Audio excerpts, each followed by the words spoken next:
Milestone ট্র্যাজেডির ঘটনায় দগ্ধ আরও এক শিক্ষার্থী মারা গেছে। বিস্ফোরণে ৩৫% ক্ষত নিয়ে ১ মাস লড়াই করে অবশেষে মৃত্যুর কোলে ঢলে পড়ে তাসনিয়া।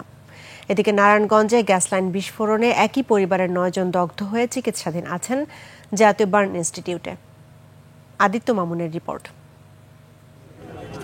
ওয়ালটন এখন দেশের সীমানা পেরিয়ে পৌঁছে গিয়েছে ৫০টিরও বেশি দেশে।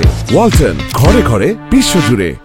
উত্তরার মাইলস্টোন স্কুল অ্যান্ড কলেজে যুদ্ধবিমান বিধ্বস্ত হওয়ার ঘটনায় মৃত্যুর মিছিলে যোগ হলো আরও একটি নাম। শনিবার সকাল 7:30টার দিকে ১৫ বছর বয়সী তাসনিয়ার প্রয়াণের মধ্য দিয়েই মৃতের সংখ্যা দাঁড়ালো ৩৬ জনে। ৩৫% দগ্ধ ছাড়াও বেশ কিছু জটিলতা থাকায় শেষ অবধি ফেরানো যায়নি তাসনিয়াকে। ২২ জন ভর্তি আছে এখন পর্যন্ত। আমাদের হাসপাতালে এখন পর্যন্ত মারা গেছেন ২০ জন। আজকে যে বাচ্চাটা মারা গেছে তাসনিয়া, ১৫ বছর।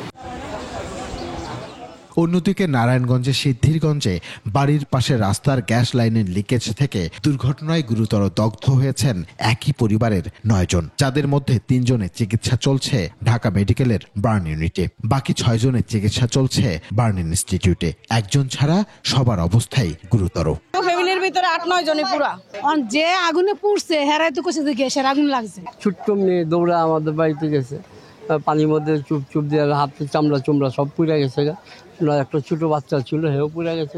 জাতীয় বার্ন ইনস্টিটিউটে চিকিৎসাধীন অধিকাংশই ৩০% বেশি দগ্ধ, পুড়ে গেছে শ্বাসনালীও। তানজিল ও আসমা দম্পতি সহ তাদের 2 সন্তান তিশা ও আরাফাত, হাসান এবং সালমা দম্পতির 3 সন্তান মুনতাহা, জান্নাত ও 1 মাস বয়সী নবজাতক ইমামও দগ্ধ হয়েছে।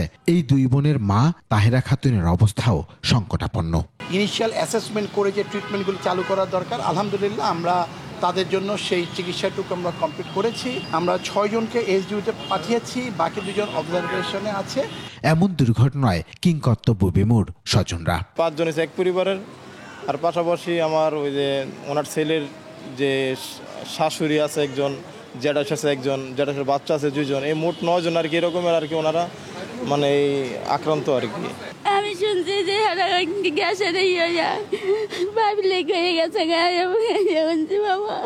তাদের অভিযোগ অবহেলাজনিত কারণেই এই দুর্ঘটনা।